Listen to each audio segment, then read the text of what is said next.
অভাবী মানুষের অভাব বেশি দিন থাকে না, কিন্তু লোভী মানুষের অভাব কখনো শেষ হয় না।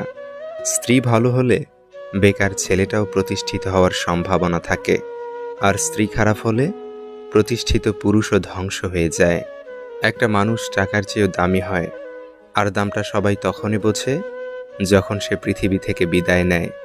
লোভী মানুষ কখনো অন্যের দুঃখের ভাগ নেয় না, তারা সবসময় অন্যের সুখের ভাগ নেওয়ার জন্য বসে থাকে। মাকে ছাড়া বাড়িতে নিজের শার্টটা পর্যন্ত পাওয়া যায় না, তাকে ছাড়া জীবনে শান্তি পাবে কেমন করে? শত ব্যস্ততার মাঝেও মা বাবার খোঁজ খবর রাখাটা প্রতিটা সন্তানের প্রধান দায়িত্ব হওয়া উচিত। মনের মতো পাওয়াটা ভাগ্যের ব্যাপার, আর মনের মতো বানিয়ে নেওয়াটা ভালোবাসা। আমরা ভালোবাসতে জানি, কিন্তু কাকে ভালোবাসা উচিত আর কাকে অবহেলা করা উচিত তা জানি না। রাগ অভিমান ভালো, কিন্তু অতিরিক্ত রাগ অভিমান একটা সুন্দর সম্পর্ককে শেষ করে দেয়। যতটুকু দেখো ততটুকুই আছে ভালো। কে দেখে বুকের